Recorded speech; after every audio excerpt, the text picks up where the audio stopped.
Some say the black man is God. Black clutch your fist, that black man strong. After all, well faceted, I'm trained. Walk tall among everything, still letting my freedom ring. Some say the black man is God. Black clutch your fist, that black man strong. After all, well faceted, I'm trained.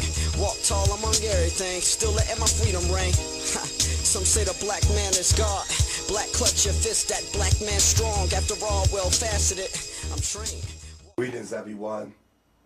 My name is Rosimi in the New, and welcome to the Woolman Ty-Seti Studios, where knowledge is born.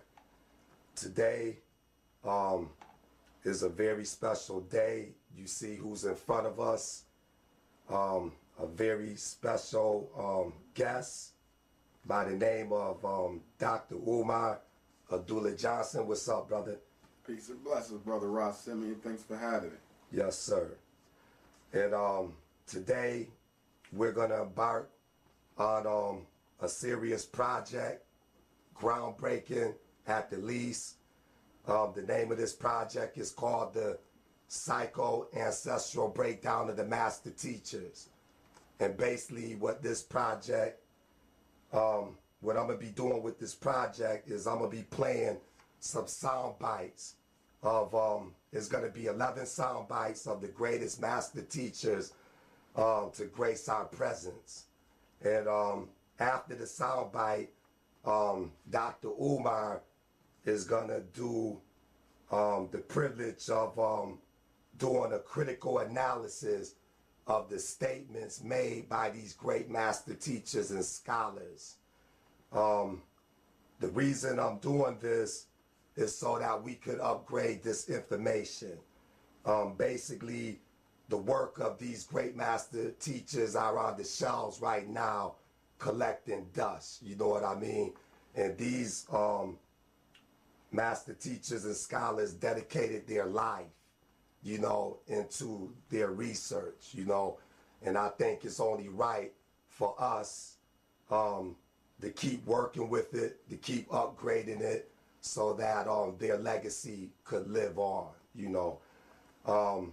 Today's date is 7/9/11, and like I said, them is some very important numbers, because if you add them up, it equals to the number 9. And we know, as far as the symbology of that number represents completion. You know, it represents birth. And that's what we're about to do now, embark on this serious, groundbreaking project. Dr. Umar, is you ready? Yes, sir. Yes, sir. Okay. So I'm going to just get right into it. The first clip that we're going to hear is from Brother...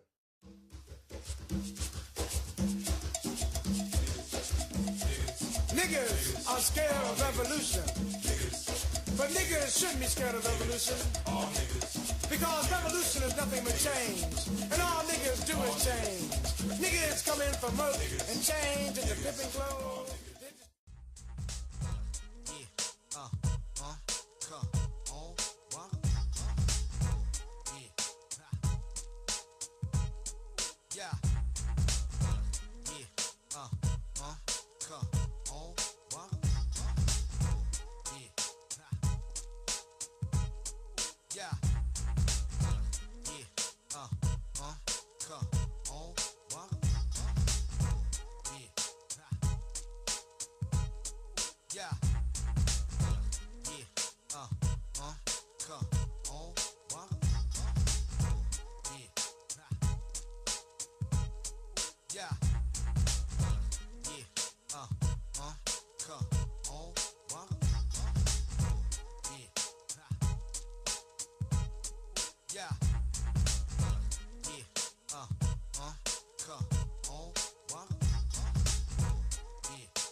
I have to say this, and I'll sit down.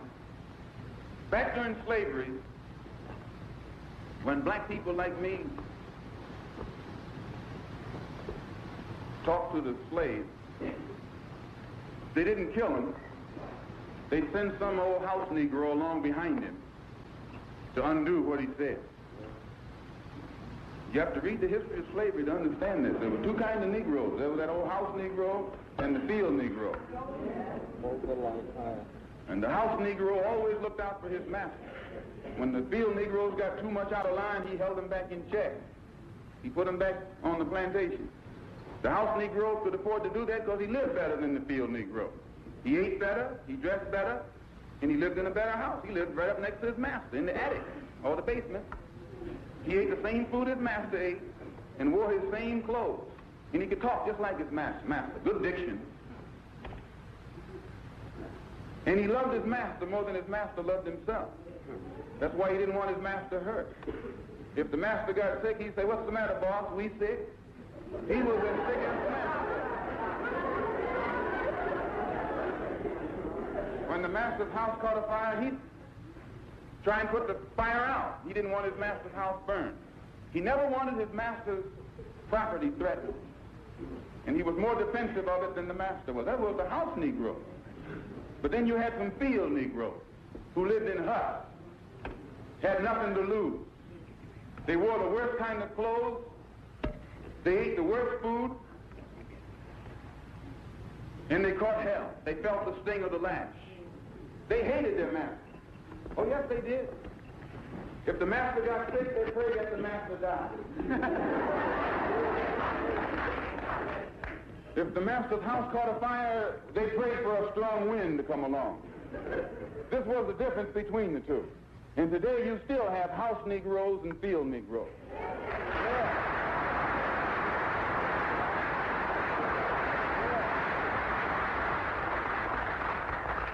I'm a field Negro. If I can't live in the house as a human being, I'm praying for a wind to come along. If the master won't treat me right and he's sick, I'll tell the doctor to go in the other direction. But if all of us are going to live as human beings, as brothers, then I'm for a society of human beings that can practice brotherhood. What Brother Malcolm is speaking about here, two concepts actually come to my mind. One is the concept of post-traumatic slavery disorder.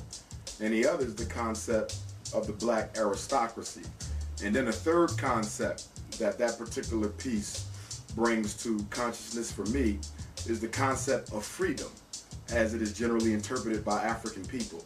When we first look at post-traumatic slavery disorder, we have to recognize that particular psychological condition or illness or syndrome is the result of the deliberate conditioning by our slave masters to make us work against our own best interests.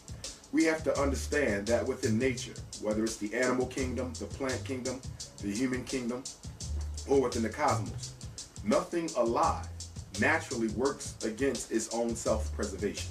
So if you want a living organism to work against its own self-preservation, then you have to re-engineer the consciousness.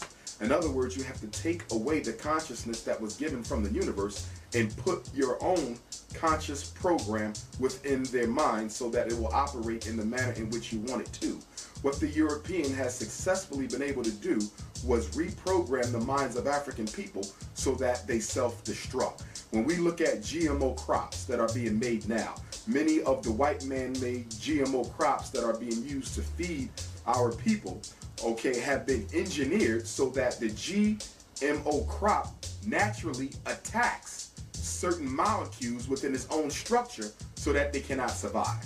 Now, of course, this is being done so that the crops can naturally deter certain types of pesticides that can erode them, but they have been engineered to destroy certain aspects of their being. This is the exact same thing that the white man has done to the black man. He has put a GMO crop deep within the subconsciousness of the African, so when that crop grows, it automatically destroys self-reliance. When that crop grows, it automatically destroys self-preservation. When that crop grows, it automatically destroys the need for unity and collective work and responsibility. So post-traumatic slavery disorder, or the deliberate remaking of the African mind against its own best interests, I think can best represent what Brother Malcolm is saying in this particular crop. On this particular piece, I always say that you can take the slave out of slavery all you want, but until the slave decides to take the slavery out of himself, he'll never be free. So ultimately, freedom is something that we as a race of people, collectively and individually, have to do for ourselves. It can never be given by an outside entity. When we talk about the black aristocracy, Brother Malcolm talked about the house Negro and the field Negro, and how there were always more Negroes in the field than there were Negroes in the house. And the Negro in the house, just by virtue of his relationship with the slave master, felt that he was somehow different than the Negro in the field. Now, in the real world, is there a difference in the way the European sees the field Negro and the house Negro? Of course there isn't. Just like in the 21st century, there's no difference in the way the European sees a college-educated black man or a black man who received no college. In his eyes, we are all the same, and that is a nigger. But it is our conditioning that leads us to believe that by virtue of being better educated, better employed, by being light-skinned, by coming from a certain particular family or certain particular religious background, that we are somehow better than the African. In psychology, we would call that a hallucination. We are hallucinating. In other words, we think that we see ourselves differently from what we actually are just because of the way we have been selectively treated by the European working in his best interest. Now, when we talk about freedom, and Brother Malcolm is talking about the house Negro and the field Negro, okay? When you talk about freedom versus slavery, we have to recognize that there's two types of freedom in America. There's the freedom that white people have, F-R-E-E-D-O-M. That's the freedom that Europeans have. But then there's the freedom that Africans have, and that's F-R-E-E-D-U-M-B. Freedom and freedom. White people have freedom, the ability to move about unrestricted by the government and to fulfill their right to life, liberty, and pursuit of happiness. Black people have freedom, simply the illusion or the delusion that you have the exact same rights that white people have, but you don't have them. It's simply a state of mind, a falsification of consciousness that we are operating under that actually works more for our enslavement than it does for our freedom. So we look at post-traumatic slavery disorder. We look at the concept of freedom, D-U-M-B, 40 million free dumb-ass Negroes who fail to realize that the only way they're going to have a future is if they build it for themselves. Lastly is the black aristocracy. The house Negro today is a member of the black aristocracy, also known as the black bourgeoisie, also known as the untalented 10th. The black aristocracy has 5 families: the entertainment family, the status family, the education family, we have the religious family, and we have the entertainment family.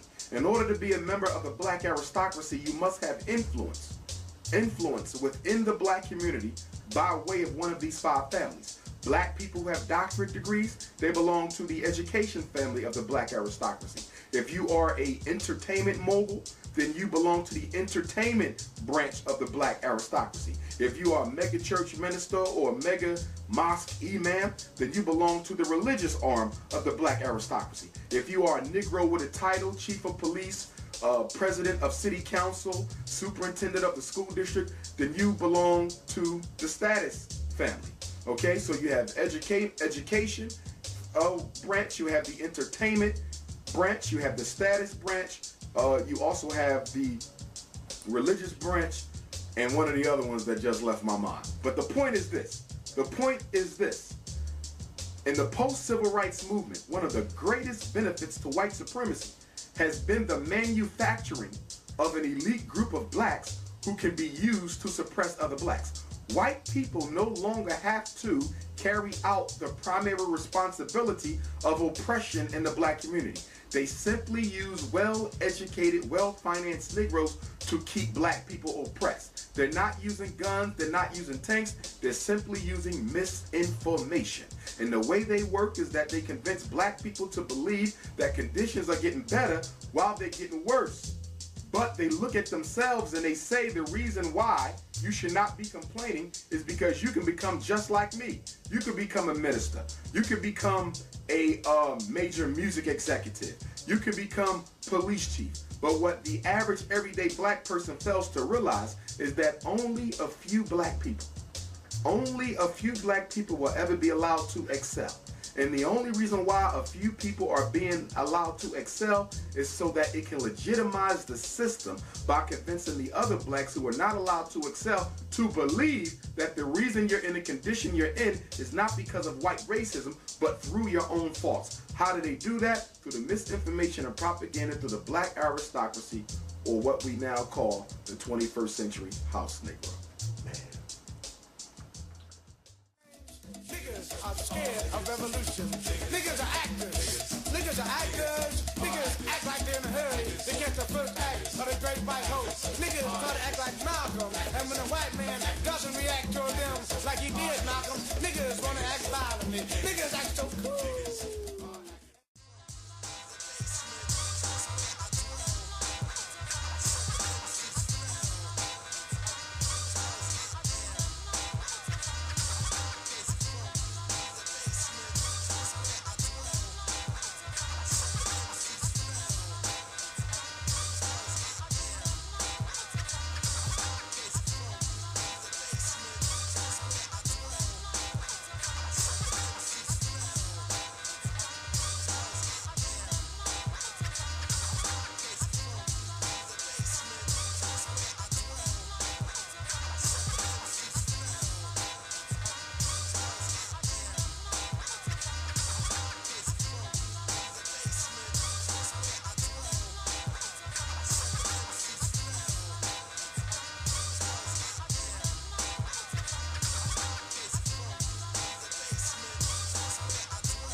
should be about. Now, this is sort of out of context, but I'm going to push this. I'll tell you why I'm going to push this.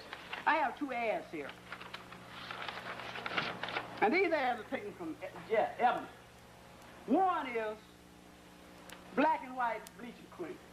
At last, you can have shades lighter, smoother, softer skin with safe, scientific black and white bleaching cream that is not 1, not 2, but now 3 times stronger than before. They get lighter, get 3 shades lighter, smoother, softer. Now, Natanola bleaching cream is double strength, lighten skin even faster. Now, let me tell you something. Have you ever stopped to think that you have never seen an ad that said darken your skin?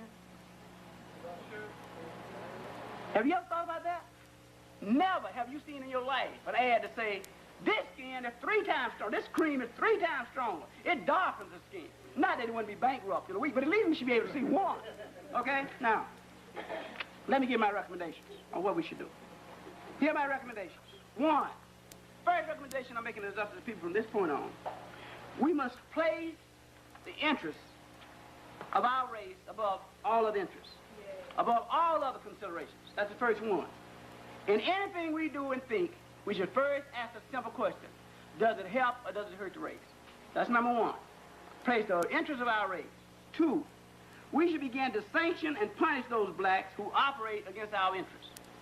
Begin to sanction them and punish them. 3, that we should sanction completely and refuse to support those blacks who marry and cohabit with whites or members of other races. All right? Now, I'm talking about we should immediately begin to boycott from this day on Diana Silverstein, who you all call Diana Ross, O.J. Simpson, Leslie Uggams, Bill Russell, Sidney Poitier, Harry Belafonte, and we should really put on a type of probation. I haven't worked this one out yet. People such as Diane Carroll, Lena Horne, Red Fox, Sammy Davis Jr. And I'm saying to you, now you all might think it's a revolutionary. This is not. This is really not. It's just that it's got to be articulated. Now y'all do with it what you want to. Dr. Bobby Wright was a member of the Universal Negro Improvement Association and African Communities League in Chicago, Illinois.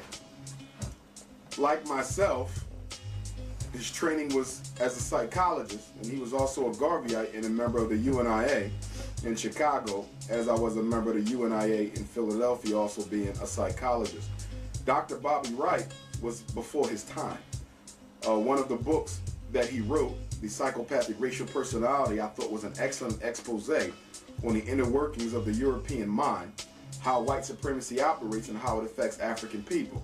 In this particular clip that you just played, there's 2 concepts that he's dealing with. One is the concept of race first, and the other one is the concept of racial accountability. Let's talk about the racial accountability first.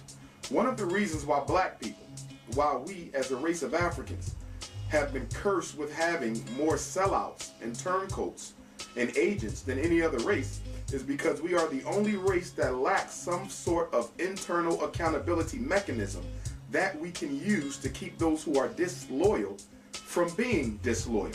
If you cannot offer retribution to someone who does harm against the community, by virtue of you not offering the retribution, you automatically influence other Africans to also become turncoats. In psychology, we have a saying: everything you do will either strengthen or not strengthen the likelihood of that behavior occurring again. Everything you do will either strengthen or not strengthen the likelihood of that behavior happening again.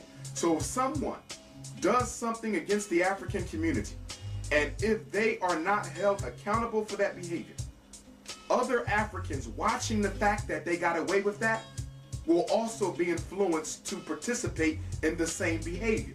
So by virtue of not holding other Africans accountable, nobody feels that they have to be accountable. And that's the situation that we're in now when we have black leaders, opportunists, many of them, who can sell out the community, take a 2, 3, 4, 5-year hiatus, come back and still be a leader. They can go participate in the assassination of a black leader, take a hiatus, come back and again be a leader. Why? Because there's no accountability system. We are afraid to hold other Africans accountable. I'm not talking about an ego-based accountability where we go off killing people or punishing people because we're jealous of them or envious of them or they're somehow blocking our own personal agenda. I'm not talking about that. I'm talking about their behavior has worked against the best interest of the race collectively, not any one of us individually, because we can always find fault with other Africans. We can always find fault with the behaviors of other Africans that we feel are blocking our own self-interest. But we're not talking about self-interest. We're talking about collective African racial interest. And until we develop a system of accountability, we will forever and shall forever continue to produce generations of race traitors and sellouts. Now, the other concept that Dr. Bobby Wright talked about was the concept of race first, which is central to the philosophy that he and I both espouse, which is Garveyism, or Universal African Nationalism as it's called by the UNIA, or Pan-African Nationalism as it's called outside of the UNIA. The Honorable Marcus Messiah Garvey once said, quote, "In a world of wolves, one should go armed. And one of the most powerful defensive weapons within the reach of Negroes is the practice of race first in all parts of the world." Mr. Garvey said that the Jew was first the Jew before he was anything else. That the Anglo-Saxon was first an Anglo-Saxon before he's anything else. That the Oriental is first an Oriental before he's anything else. The black man has to be a black man, an African first and foremost, before he is a Muslim, before he is a doctor, before he is light-skinned, before he is a Mason, before he is an Elk, before he is a Kappa, a Sigma, a Q, or an Alpha. He is an African first. And only if we raise our African identity above every other identifier that we use for our egos, only at that point will there be a resurgence of African people in this particular world in existence, and will there be a resurgence of the global African Renaissance that we so desperately need. Our basic problem is that African people are not a priority. Everything else comes before our Africanity. Africanity is dead last. Everything comes first. One of the biggest problems in the black community is that most of us identify with our religion before we identify with our race. If you line up an Italian and a Japanese and a Negro and you ask them who they were, the Italian will say, "I'm Italian." The Japanese will say, "I'm a Japanese." The Negro will either say, "I'm a Christian," or a Muslim, or a Hebrew, or something else. Your loyalty is to your race and not to your religion. That's a problem. Why? Religion cannot replace culture. Culture is infinitely older than religion. There was African culture millions of years before any of the religions were invented. So culture predates religion. Religion is a form of culture, but it has often become a form of anti-culture because it is replacing that which is original to how you're supposed to think, act, and behave. At the end of the day, culture teaches one how to think, how to act, and how to behave. But if I'm going to pick up a Bible, pick up a Torah, pick up a Quran, and erase my racial memory and replace it with something that's put in a book, then I am losing out on 2, 3, 4 billion years of ancestral history and behavior. Why in the hell would I throw out 2 million years of African history, okay, for 1,500 years of Islam? Why would I throw out 2 billion years of African history for 2,000 years of Christianity? Why would I throw out 2 billion years of African history for 10,000 years of Judaism? It makes absolutely no sense. Religion does not replace race, and it does not replace culture. If you want to practice religion, you practice it, but within the confines of one's culture. When you go to France, the French Muslim practices his Islam within the confines of French culture.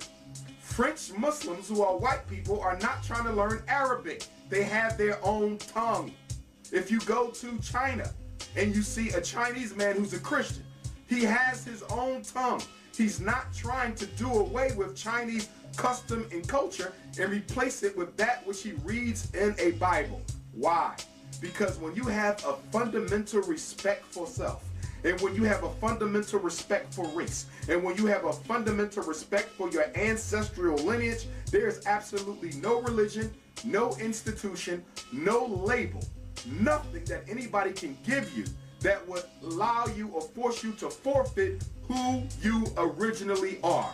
Your original identity, which is your racial identifier, predates and precedes every other identifier you have in terms of importance. And until the black man realizes that, we will never be able to gain the respect of the rest of the world, because everybody else identifies as race first. Mr. Garvey said that if the black man is not careful, if the black man in America is not careful, people will drink in all the poisons of Western civilization and die from the effects of it. Niggas talk about pimpin', pimpin' that, pimpin' what? Pimpin' yours, pimpin' mine. Just to be pimpin' is a hell of a line. Niggas are very undercover people. Niggas talk about your mind, talk about my mind stronger than yours. I got that bitch's mind uptight. Niggas don't know a damn thing about the mind. But they...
The Bible has been corrupted by white folks, you get the idea that the human race started out being white and that the superior type of human being is a white man, and the yellow people and the brown people and the red people, they are a little bit lower, but the black man is the low man on the totem pole. He's the nobody. So I said to myself, I know there's something wrong with this. So I got up to Harlem and heard Dr. Harrison lecture and heard J.A. Rogers give lectures, and I went and studied with Schomburg, and they began to tell me what to read and what to study. And then I found out that the first human beings were not white folks, they were black people, because the human race started in Africa millions of years ago. And these black people were the first members of the human race, And some of them wandered into Europe and got bleached out white. And some of them wandered into Asia and got bleached out yellow. And some of them wandered into America and got bleached out red. But the original man was the black man. And then I found out another thing, that in these these people wrote their own histories, and the Christians say that God is a oversized man. Their image of God is a big man. These ancient people in Africa said that the first God was a woman. They said because in the process of evolution, the female sex is the primary sex, and it comes first. So the woman must have become before the man. And if the first human being was made in the image of God, God must have been a woman. And there's a book out now by an author named Merlin Stone, When God Was a Woman. Professor John G. Jackson was probably what you would call a second-generation historian, because he sat at the feet of the first-generation historians, Arthur Schomburg and others. He was one of those African historians who prized himself on getting his first-hand research himself. A lot of brothers and sisters today who are into scholarship tend to settle for second-hand research. They don't fly to Africa, they don't fly to Asia, they don't fly to the Caribbean, they don't fly to South America to get the artifacts. They simply take research that was done by other people and they create second-hand research. Not to say that that's totally a negative thing, it can be beneficial, but there is no replacement for first-hand research. There's no replacement for seeing the artifact yourself. There's no replacement for seeing the manuscript yourself. There's no replacement for doing the interview yourself. There's no replacement for reading the original text of that book yourself. So one of the things that I respect so much about this ancestor, Dr. John G. Jackson, is that he spent extra money and extra time and went out of his way to go around the world to do first-hand research. Although a lot of European historians took issue with him because he was not trained at a white university by a white department of history, many of them tried to dismiss his research, but they could not, because it was impeccable and it was first-hand, not second-hand. So I got tremendous respect for this brother because he took so much seriousness in his work to the point that he would belabor himself, spending extra time and money to travel the world. Now the concept that he talks about as it relates to God being white is very key. Because in order to thoroughly conquer and colonize a people, you have to create their deity in the image of the enemy. And as a result of that, Europeans have effectively, and Arabs, have effectively convinced black people to see God in the image of their oppressor. When you see God in the image of the oppressor, the subconscious automatically draws the conclusion that God is the oppressor. And if God is the oppressor, there's no need to fight against your oppressor, because a human being cannot possibly beat God. That's why it's so very important to make sure that any deity, any God that we worship or respect looks like us. They can never look like another race. Any race of people that have ever worshipped a deity in the image of another race, sooner or later becomes the slave of that race. It has been that way through all of history, and it will be that way in the future. Now, if the earth represents the feminine principle, because the earth gives birth, and if it is the earth that gave birth to humans, and when you look at most creation stories, African and otherwise, it was the black earth that was used by the supreme force to create man. So if that earth was, if that soil was taken from the earth, and the earth represents the feminine principle, how could that soil have not first been fashioned as a woman? It makes total logical sense for the soil that was taken from Mother Earth to give the first human mother. Women live longer than men. Women are biologically stronger than men. In many cases, women can be spiritually stronger than men because they have a divine connection to the supreme ruler of the universe. So we as African people should not take issue with the fact that God was worshipped as a female, or that the feminine principle was venerated and held up above and beyond the masculine principle, because by us looking at the godliness of our women, I think that that will begin to restore a natural, healthy balance in the black male-female relationship, where you have men coming from a European conditioned perspective are being oppressors towards their women because they believe that they are less than who they are. But when you come to embrace the fact that African women probably were here first before you got here, and that they have a special relationship with God because the Spirit is put in their belly to bring forth life, then maybe we would have a greater respect for them. There's one African creation story that I recently read about, which basically said that it was God who impregnated the earth and gave us the first woman. And that woman then gave birth to the first child, and so forth and so on. Thusly, everybody being a Christ or an anointed one of some point. But in conclusion, I just want to say that I got tremendous respect for Professor John G. Jackson. It's extremely important that African people exterminate all of the non-African images in the home, be they religious or otherwise, and that we have to do all that we can to restore the feminine principle to our lives, to our culture, and to our homes. We always hear that a nation can rise no higher than the status of its woman, but a man can rise no higher than the status of his woman as well. You around. The first thing they say when they're mad is, fuck it, you play a little too much for them. They say, fuck you. When it's time to TCB, niggas are somewhere fucking trying to be nice to them. They fuck over you. Niggas don't realize while they're doing all this fucking, they're getting fucked around. And when they do realize, it's too late. So niggas just get fucked up.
often use an illustration in psychology of the famous Skinnerian rat in the box, you know, and how that rat is conditioned, how that rat is placed under certain conditions, and its behavior is conditional. Well, if you do this, then you'll get food. If you do that, we'll give you a big shock. If you do the other thing, we'll give you water. And you can manipulate that rat's behavior in various sorts of ways by manipulating rewards and punishments. And I know many of you have learned that segment very, very well. And you know, you can get deep into various ratios and schedules, you know, the ratio schedules and interval schedules of rewards and punishment, partial reinforcement, continuous reinforcement, and you can just go on and on and on with it. You may learn this as a black student as well or better than your white counterpart. Get an A in the course. But you've been miseducated if that's as far as you've gone with it. Because, students, if you as black students do not learn that we are the rat, we have been miseducated. Let's understand that. I often tell my students, let's look at that rat situation as a political circumstance. You see? Let's look at that experiment as having certain political power over this rat. And it is the political differential between this experiment and the rat that allows that experimenter to create the rat and create in the rat a personality and a behavioral orientation. It is that experimental's political power to control the very vital essentials of that rat's life that makes that experimental capable of conditioning that rat. When that experimenter is through with that rat, it's not like any other rat. It has been created. It is artificial. It is no longer natural. It lives under certain circumstances. It lives in that box. But it not only lives in that box, the box will begin to live in it. And in its behavior, it will reflect having lived under those conditions. Dr. Amos Wilson, I think, is the greatest black psychologist that ever lived. I think he's the greatest black mental health technician who ever lived. In the field of psychology, he's my chief role model, inspiration, an ancestor like Bobby Wright and myself. He was a Garveyite, Pan-Africanist, and he embraced the political uses of psychology, not just the cultural and the spiritual. When you look at a lot of our African-centered psychologists, most of them are either stuck on the spiritual uses of psychology or the cultural uses of psychology. Bobby Wright, Amos Wilson, and what I try to do myself, coming after those two gentlemen, is try to look at how we can use psychology to undo the menticide and ultimately bring about a new reality for African people. Dr. Wilson's book, Blueprint for Black Power, Developmental Psychology of the Black Child, Awakening the Natural Genius of the Black Child, Black on Black Violence in the Service of White Supremacy, or White Annihilation. I'm getting the title a little off there. He had Understanding Adolescent Black Male Violence, Garveyism in the Age of Globalism. And of course his magnum opus, Blueprint for Black Power, which was published shortly after he passed, I believe. But the brother really left us with some rich scholarship on how we can use psychology to actually help us in our quest towards Pan-Africanism.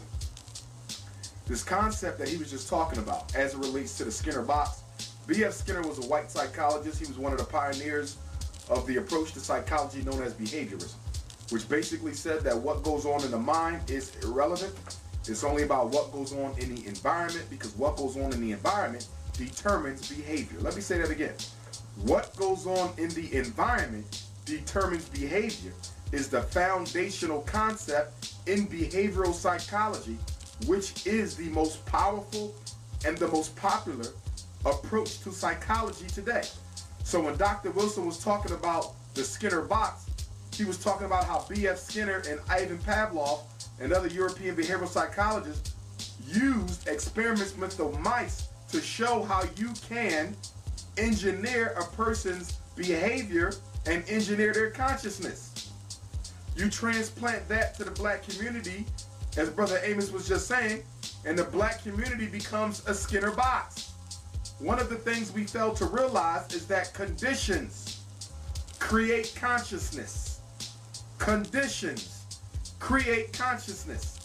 You cannot expect a child to grow up in an oppressive community and not have an oppressed consciousness.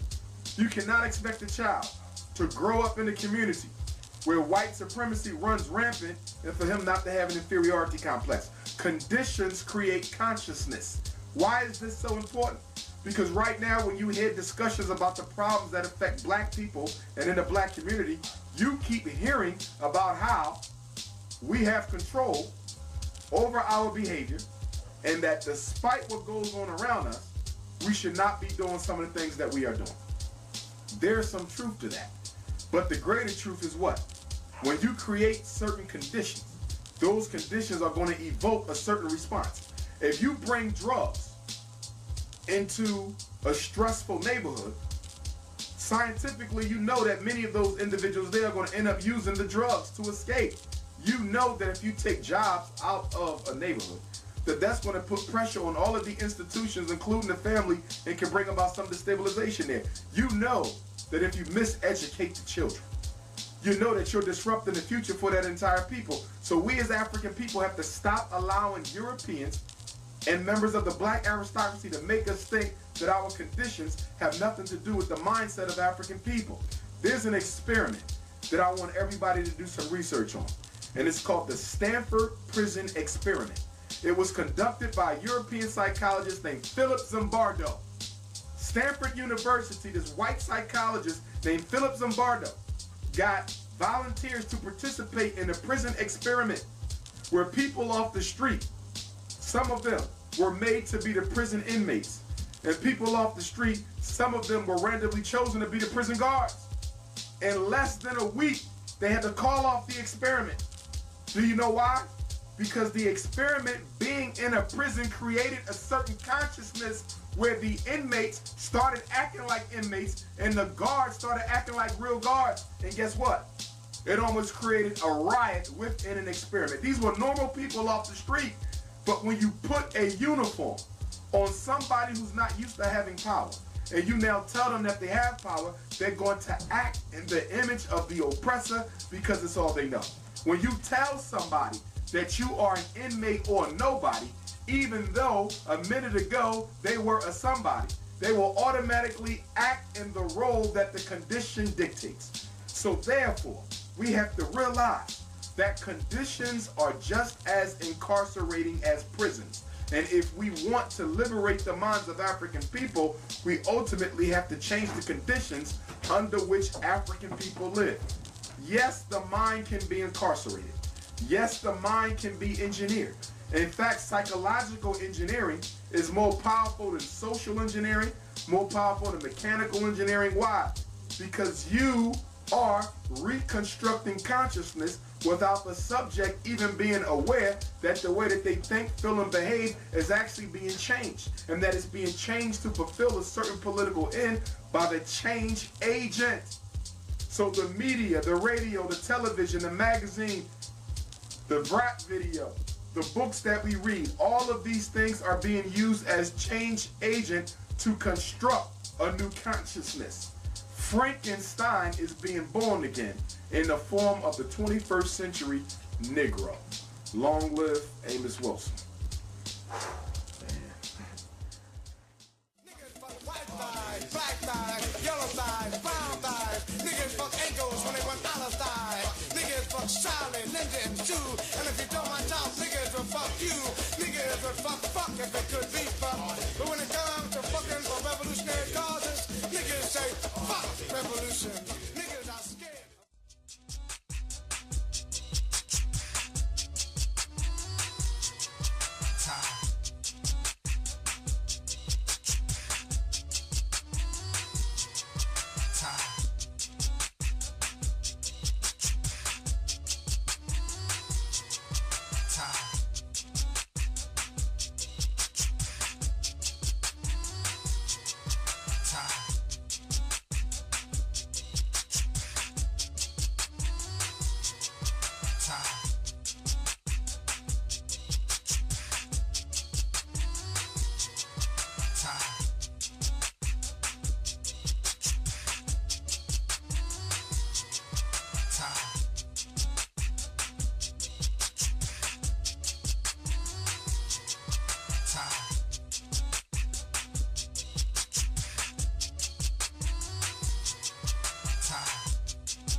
We need to take a holistic world view of the tremendous cost to the world for European expansion, and it wasn't necessary. I maintain that had Europe entered a genuine partnership with the people of the world, slavery wouldn't have been necessary, racism wouldn't have been necessary. They would not have had to turn their souls into pretzels in order to create a rationale for that world domination. The domination of the world by any one people is rather stupid. And any one people who think they must dominate the world must be terribly insecure. It was not your bravery that brought this about, it is its fear. It's lack of bravery. Not the way in which it might think lack of it. Then what will we do in the world of tomorrow, consider there's a billion of us on the face of the earth? We have to start producing instead of consuming everything. We must reclaim the continent of Africa, all 12 million square miles of it. That's right. We must create the kind of humanity where all men can walk in peace and walk with dignity. I didn't say forget, and I didn't say forgive, and I'm not advocating nonviolence. Very good. I'm advocating the strategic use of violence whenever it is necessary for your self-defense. All right.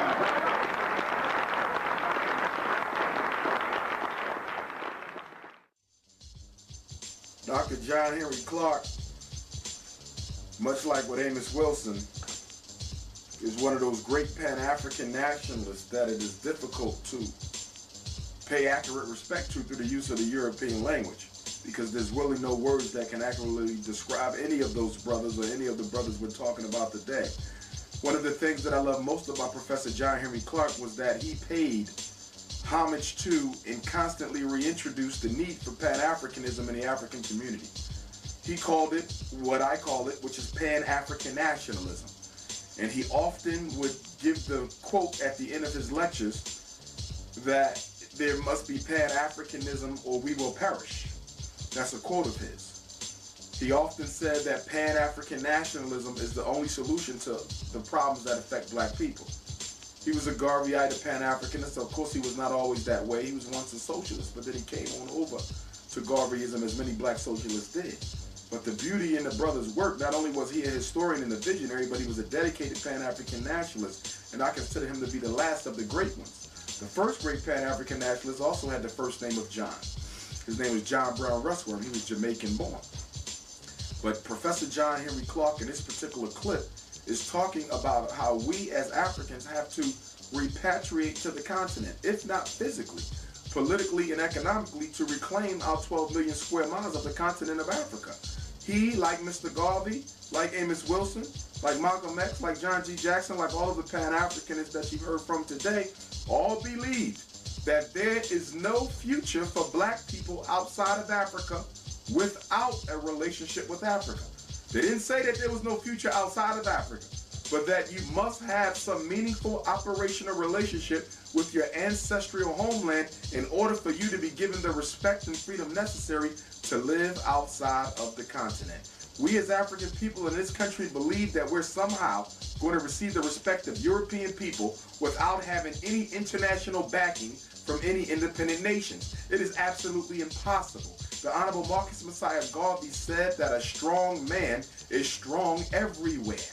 A strong man is strong everywhere, not just in some places. The reason why Orientals get the respect in America is because there's nations in the Orient who are willing to call the Secretary of State or the President and ask, why are my people being mistreated? That's why they get respect. Even Arabs in America right now get more respect than black people, despite the whole terrorism nonsense propaganda and despite the whole 911 propaganda, they still get more respect. Why? Because they have the backing of independent nations. The reason black people are treated the way that we are is because we do not have power. And power comes from independent nationhood.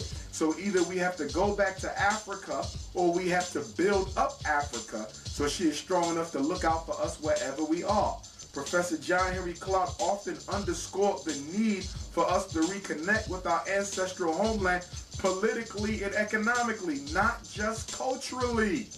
9 out of every 10 black folks who go to Africa is going for a cultural excursion. They're not going to study the political situation. They're not going to study the economic situation.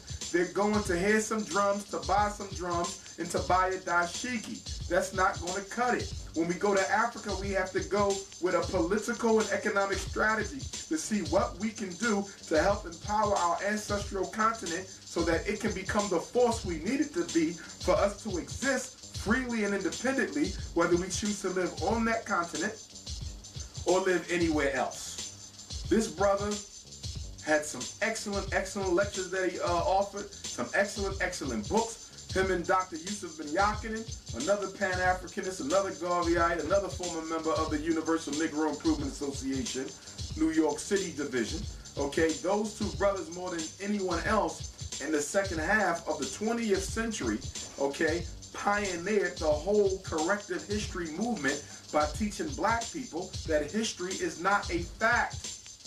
Okay, history is not a fact. History is a hypothesis. It is open to debate. And when Europeans teach you things about history, you have the right to question it by doing your own research. We don't know everything about what went before us. So history is often being revised and being rewritten. But most importantly, Professor John Henry Clarke taught us that history, okay, is under the control of the historiographer.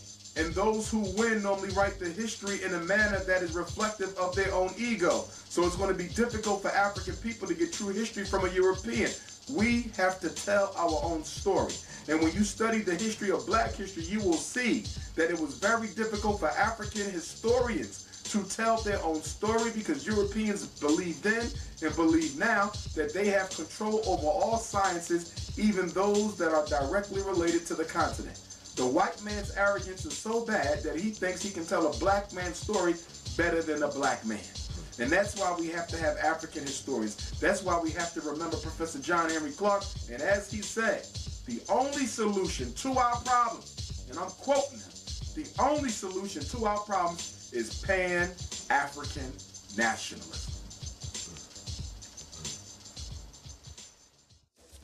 Niggas are players. Niggas are players, are players. Niggas play football, baseball, and basketball while the white man is cutting off their balls. When the niggas play ain't tight enough to play with some black guys, niggas play with white guys to see if they still have some play left. And when ain't no white guys to play with, niggas play.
we have such hatred for the enemy that even without planning unconsciously, we can attack him.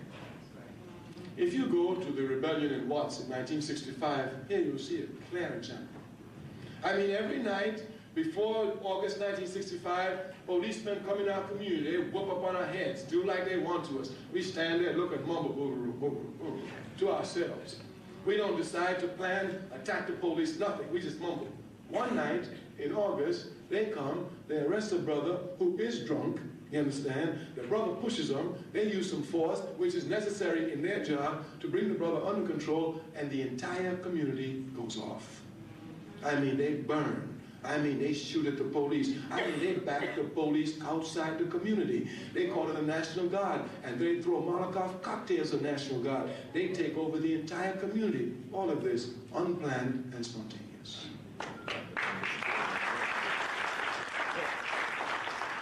Do you know what will happen when these Africans plan it? The point then must be clear. We are saying, first of all, that in Pan-Africanism we have to struggle. And since we're struggling unconsciously, it behooves us to struggle consciously, to plan our struggle. Certainly no one in America can deny this. The statement is clear. No African, not even an individual African in this country, has made any advancement without the shedding of the blood of the masses of our people, whether the confrontation was violent or nonviolent. This must be properly understood. It comes to get confused. We make no advancement in America without shedding blood. I mean, to sit in a filthy 5 and 10 cent store where you want to, you got to shed your blood. To sit on a bus just like everybody else where you pay the same amount of money, you have to shed your blood. Even if you're rich and you got money and you want to live anywhere you want to live in this country and you're African, you got to shed your blood. I mean, even to get your children to school where you pay taxes just like everybody else, you got to shed your blood. And to get the most sacred aspect of what they call democracy, the vote, you got to shed your blood. Nobody sitting in this room can show me one instance where we Africans have made an advance in this country without shedding our blood. And what we say is that the shedding of the blood is unconscious. It makes no sense. Look, logic at least will impose itself upon us. If you got to shed your blood in the 20s, in the 30s, in the 40s, in the 50s, in the 60s, in the 70s, in the 80s, unconsciously, logic will tell you, better you get together, let's plan it one time, shed our blood, and destroy the capitalist system. Brother Kwame Ture, Stokely Carmichael, I used to always say, was second to the last sincere leader we had. The last one would be Attorney Alton Maddox. Prior to Alton Maddox, I believe that Kwame Ture was the last sincere leader that we had. He wasn't in it for money. He wasn't in it for fame. He was in it to help the people. He made a lot of political and ideological transitions throughout his life, you know, starting with SNCC, Student Nonviolent Coordinating Committee, becoming involved with the Panthers, the Civil Rights struggle, and ultimately becoming a Pan-Africanist. He changed his name from Stokely Carmichael to Kwame Ture because to show respect for two of his Pan-Africanist teachers, Kwame Nkrumah and Sekou Touré, the president of Guinea. Very, very wonderful brother, very, very sincere brother. The piece that was just played is critical because what he was trying to get African people to see is that this struggle is not going to be a nonviolent struggle. Okay, you don't have nonviolent revolutions. The whole process of a revolution is based upon a need for change. And that need for change is coming from the oppressed against the oppressor. And the oppressor is so used to being able to control the oppressed that he will not bear any strategy under his control to put them back in their place. So as he said, the shedding of blood is absolutely necessary for revolution to take place. It may not be the first stage of the revolution, but it ultimately is going to have to be a part of that revolution. Why is this so key? Because a lot of black people have a romantic idea of revolution. They think that somehow they can convince their oppressors to become their friends. They think that they can pray out of their condition, they can march out of their condition, they can vote out of their condition, they can negotiate their way out of their condition. Revolutions are not based on negotiations. Revolutions are based on powers of struggle, struggles of power, point blank period. One group is trying to force the other group to do what it doesn't want to do. The oppressed are trying to force the oppressor to do what the oppressor doesn't want to do. The oppressor is trying to force the oppressed to do what the oppressed don't want to do. So it always resorts to violence. There has never been a peaceful revolution. Even when you study Jesus Christ, the Prince of Peace, as taught, you see that he had to die in order for his message to get out into the world. Islam, Hebrewism, when you look at African independence struggle, okay, when you look at Vietnam, when you look at the struggles of North Korea, South Korea, Tibet, no matter where you go, it has to be violent in the imaginary world and in the real world. So what we have to do as African people is we have to begin to prepare ourselves psychologically for the coming war. Prepare yourself for the coming race war. Okay, it may not be on this continent, it may take place elsewhere, but some of us are going to have to die for others to live. The problem is a lot of African people are not willing to sacrifice their lives so that their children can have a better one. Many of us are selfish, and we do not want to get involved in any type of a struggle that we directly do not benefit from. It is the essential selfishness of the Negro. Build schools for what? I've been graduated. Okay? Open factories for what? I already got a job. Provide these young brothers with father figures for what? I didn't have my dad and I made it. We do not want to get involved in anything that requires us to sacrifice for the next generation unless we get something out of it. Unless we are sacrificing for another race. When black people get involved in white people's struggles, we're willing to give up something. When we get involved in Hispanics people's struggles and Oriental people's struggles, we're willing to give up something. Look what's going on with Libya right now. Black people sending money, they sending clothes, they sending support to Libya. But we need money and clothes in the black community. Why you ain't sending it next door? Why you ain't sending it down the street? We're willing to help anybody else but ourselves because we absolutely cannot stand ourselves. Black people hate being black more than they hate anything else. And the last thing you can get somebody to do is to try to defend that which they hate. How in the hell are you going to get me to get involved in a black revolution when I wish I wasn't black? How are you going to get me to properly care for my black child when I wish my child was not so dark? It is the essential hatred of blackness itself. The essential hatred of blackness itself that has us in a predicament that we are in. Stokely Carmichael was trying to get us to see the reality of revolution. He wanted us to see it for what it is. People die in revolutions. People go to jail in revolutions. People have people they love murdered, castrated, sent to prison. And I think in a black conscious community, we romanticize revolution too much. Nobody willingly participates in a revolution. They do it because it's necessary. If you read some of the interviews that was had by brothers and sisters who participated in the revolutions of the African independence, whether it was the Mau Mau, Ghana, the Congo, South Africa, if they could have, they would have used another way to get freedom. The problem was what? The only way is through bloodshed. They did what they had to do to get to where they wanted to be, which was freedom. But guess what? Freedom leaves trauma. Freedom leaves scars. Freedom leaves battle marks. After freedom, you might be missing a leg or arm on a loved one. So we don't want to romanticize freedom. We don't want to romanticize revolution. Okay? It's bloody, it's gory, it's disgusting, it's psychologically traumatizing. But guess what? It's the only way to independence. And so we're going to go willingly into that fight because we know it's the only way to get to where we need to be. But we don't do it not expecting to come out alive.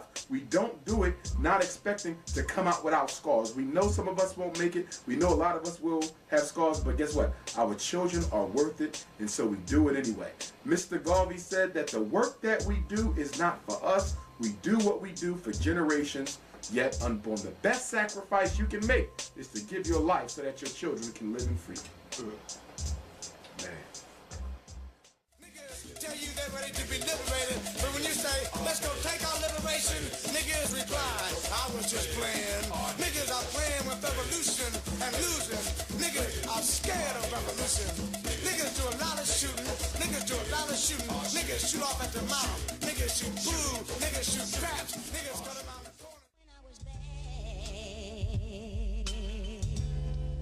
Hey.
was bad.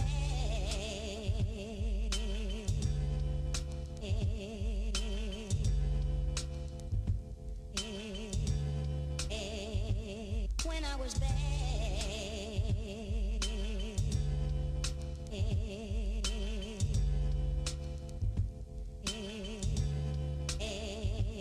When I was bad.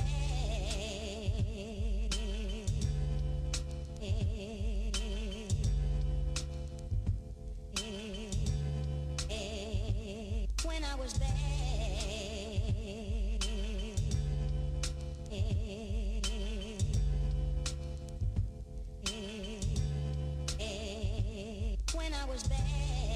When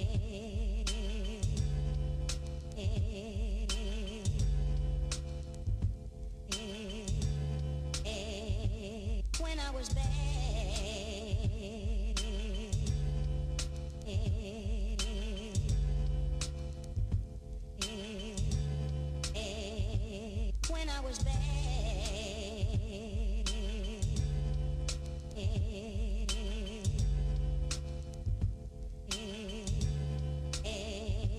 When I was bad. When I was bad.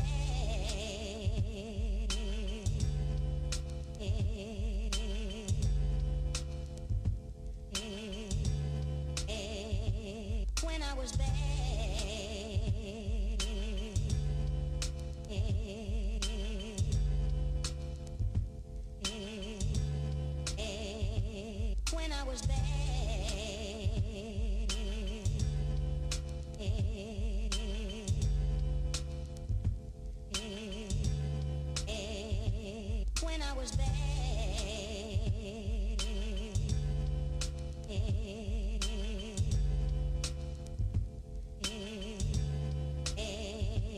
When I was bad.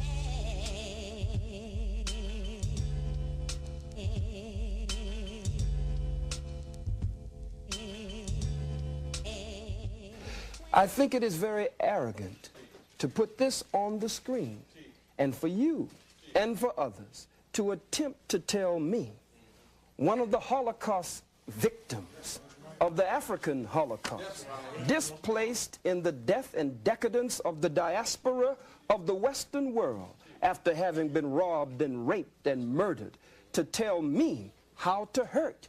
These are strong words that you put on the screen. But you cannot tell the aggrieved and the victim, as I was talking to Brother Malik Zulu Shabazz, the young student warrior from Howard University, and we were going over this.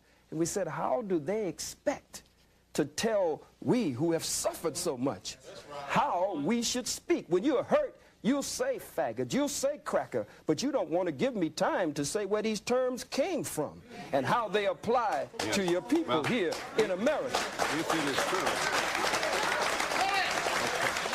If it is true that I don't want to give you time to explain the etymology of these words, it is also true that you apparently don't want to respond to my question regarding the loved ones of two Jews who lost their lives to stop the diaspora of the black people. I don't know. Do you have any? I don't know why they were there, and you don't know why they were there. But really? I must say this. So you're wondering whether they were there for your people? I'm not wondering at all about them. I'm concerned with the suffering and the pain of the masses of black people. No one wants to pay reparations. The Jews received over $100 billion in reparations and gets $4 billion annually. A Holocaust museum was set up for them on this soil for over $200 million, and they get $21 million annually just for operating expenses. But the Catholic Church, the Pope, the Jews, the Arabs, white people in general, no one wants to pay reparations to these, the sons and daughters of Africa. So I speak to them. I don't speak. I speak to them. I don't speak to the family of those two Jews. There are too many of us for me to speak to them. Dr. Khalid Abdul Muhammad, other than the Honorable Marcus Messiah Garvey, is the only significant dark-skinned African leader we have had after slavery.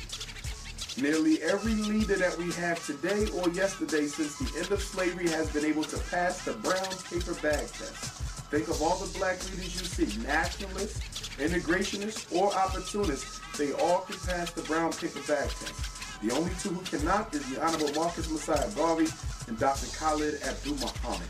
And the two of them, to me, I think embody the concept of being unapologetically African. To be unapologetically African.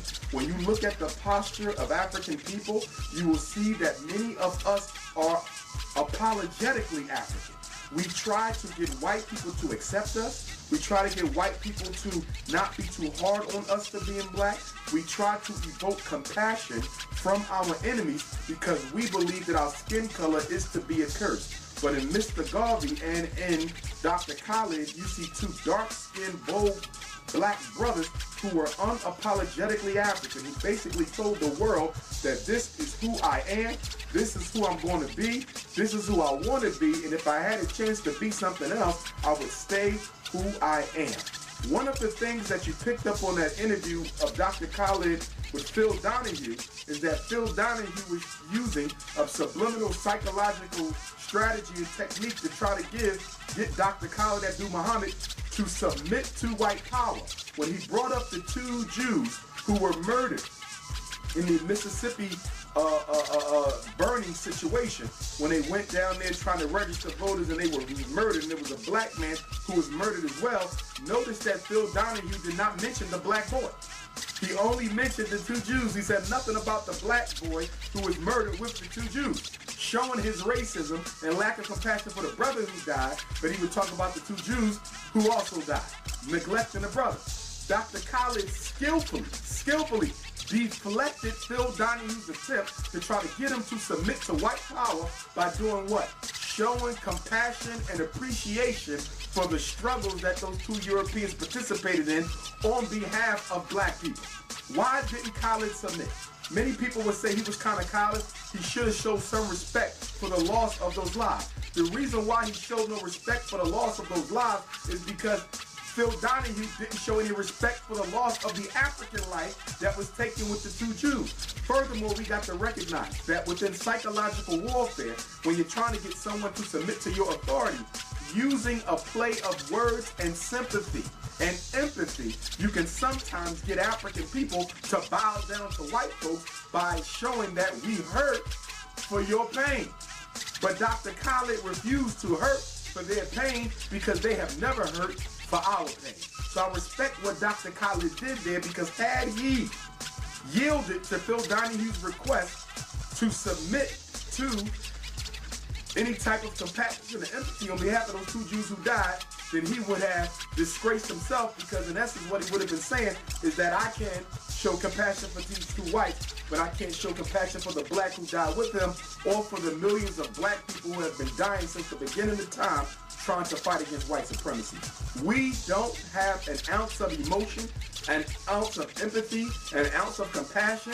We don't have an ounce of money, an ounce of sweat for anybody outside the race. Our total focus must be on us. We're not against anybody else, but we are for ourselves. Yes, it's wrong what's going on in Afghanistan. Yes, it's wrong what's going on in Libya. Yes, it's wrong what's going on in Iraq. We understand that, but guess what? We are Africans. And because we are Africans, we don't have time to cry tears for nobody else. We have to cry them for themselves. Furthermore, another reason why Dr. Khalid resisted Phil Donahue's attempt to try to get him to submit to white power through a use of empathy and compassion is the fact that black people got a bad habit of feeling sorry for people who have never felt sorry for us. The Afghanis have never felt sorry for us. The Libyans have never felt sorry for us. The Iraqis have never felt sorry for us. The Jews have never felt sorry for us. In fact, there's Holocaust museums all across the world showing what the Germans did to the Jews. I can respect that. They should advertise the way that they were treated. It was absolutely unacceptable. But guess what? There was a population of 50,000 Africans who lived in Germany at the time of the Third Reich and Adolf Hitler's rule, who also were killed, who also were gassed, who also were experimented on. You don't see them in no Jewish Holocaust museum. Why is it that the white Jews keep black Germans out of the Holocaust museum? We struggled and suffered right with them. In fact, It was black soldiers who liberated Jews during World War II from the worst internment camps in Germany. In fact, the Jews have a celebration every year to acknowledge the black soldiers who freed them from their internment camps. Why don't we see them in the Holocaust Museum? Why? Because even in their suffering, white people are still racist enough not to pay respect to black people who suffered with them. Much respect to Dr. Khalid Abdul Muhammad. May whomever be responsible for the death of Khalid Muhammad meet with their own death also. He was definitely a giant amongst us, and other than Marcus Garvey, the only dark-skinned, significant black leader in modern history.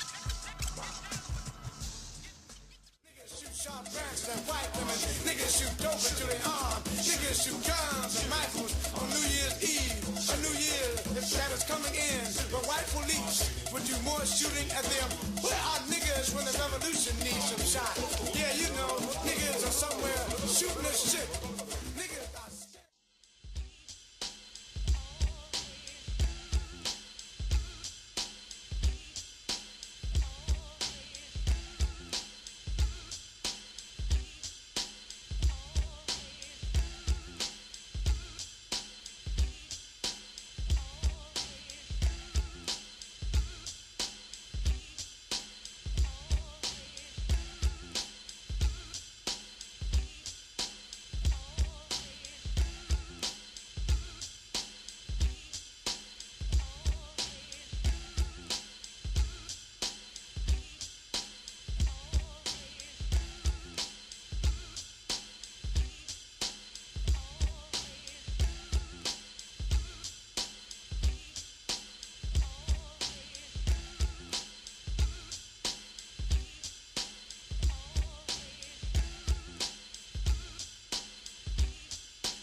And they say, well, man, you sound like a man afraid of white folks. Yes.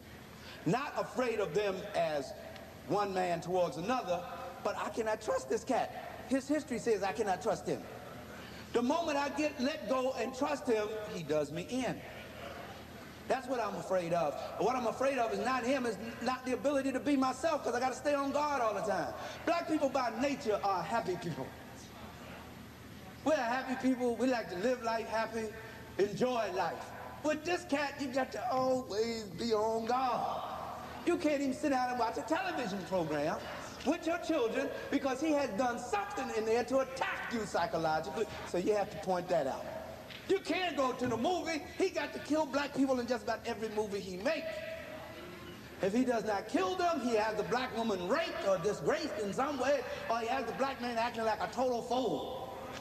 That's because psychologically, he needs to think this way about us in order to keep himself going. He cannot accept this reality, or it will drive him insane. That's a difficult thing, because I hear black folks say, I didn't mean to get into this commentary, I want to get back. I hear black folks say, well, if we teach this to white folks, they need to know this too, you know, and maybe they'll act better towards us. They already know it. Maybe the average redneck doesn't, but upper class ones know it. You go into any rich white home and you'll find more books on African history than you will in most black people's homes. So they know this knowledge. They just want to make sure you don't know it. But you cannot stop a thing whose time has come, a moment in history whose time has come. Okay. Dr. Shakamusa Barashango, who lived in Philadelphia, where I'm from. I actually used to go to his meetings, and I was fortunate enough to be at his transition ceremony in West Philadelphia when the ancestors called him back. Very, very powerful brother, genuine brother, good brother, a lot of good research.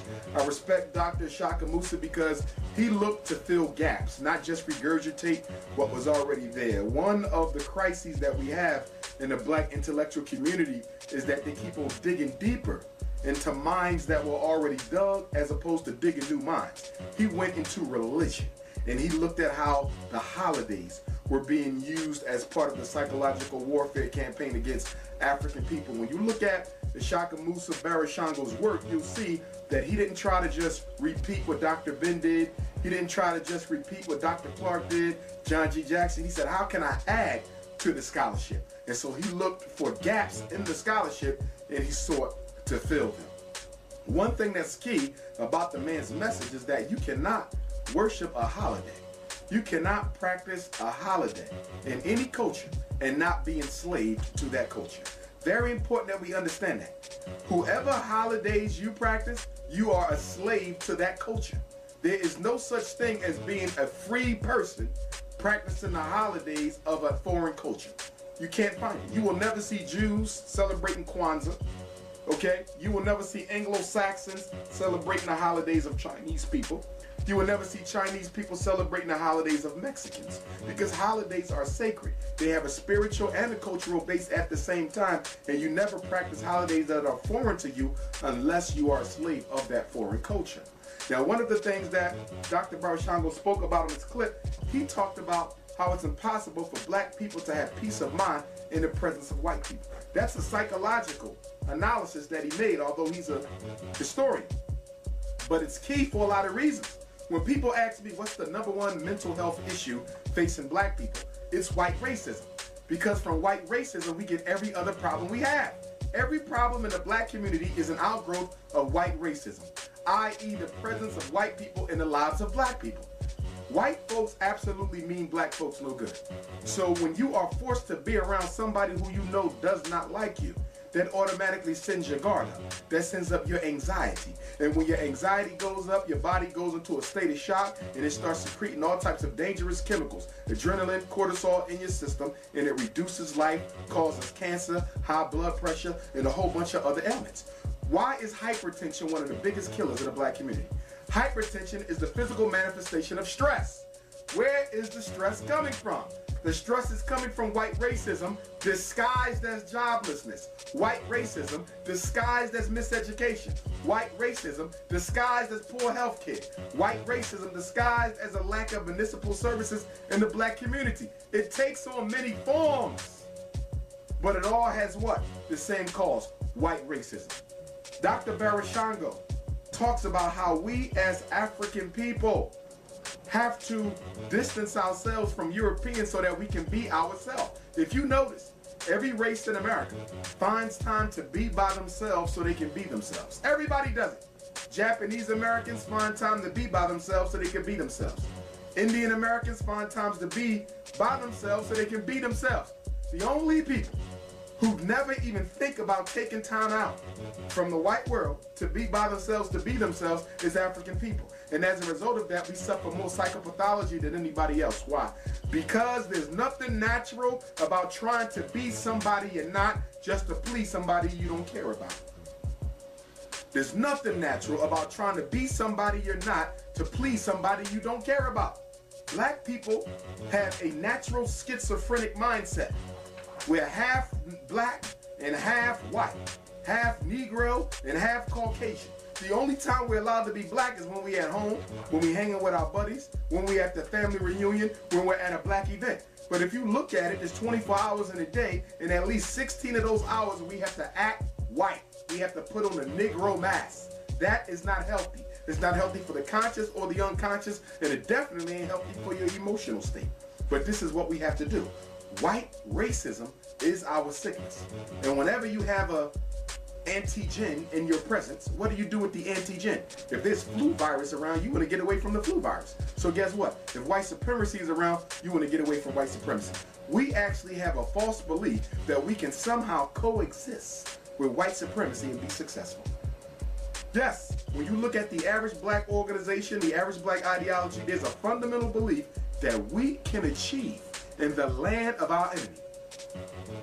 The only people who don't believe that is Pan-Africans, Pan-African nationalists. Everybody else think that we can achieve in the land of our enemy. And I'm here to say, as a Garveyite, as someone who wants to underscore everyone who you heard today, all of whom were Pan-Africanists, except that none of them, all of them were Pan-Africanists, that you cannot achieve in the land of your enemy. I don't care if the United States give you 3 states, 5 states, or 20 states.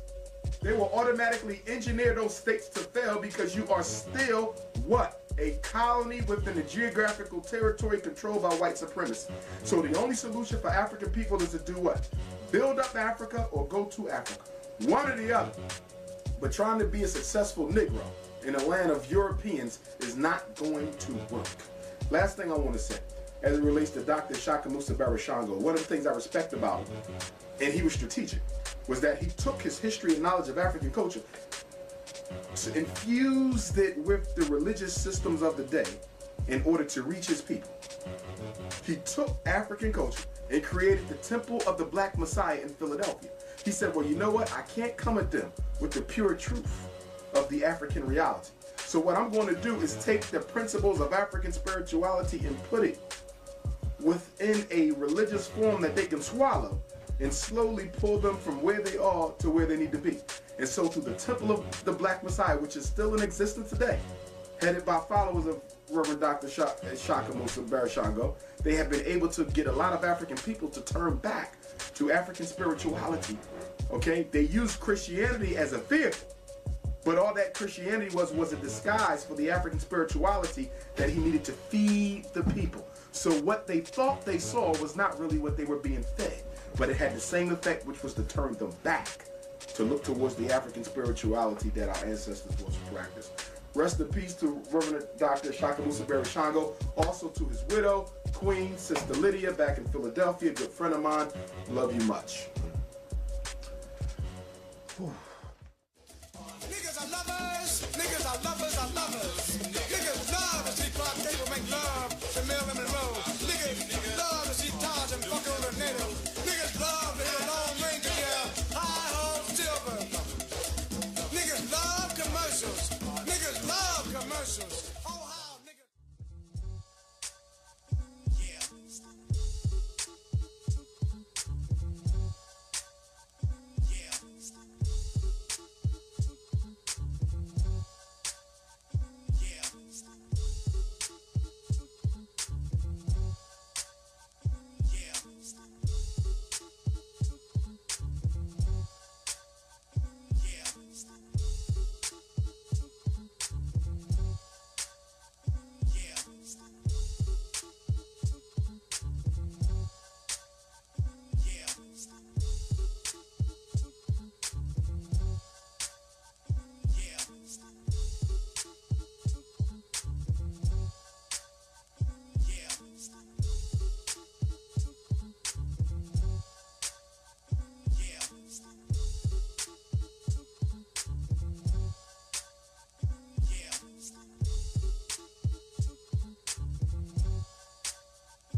does the genocide occur?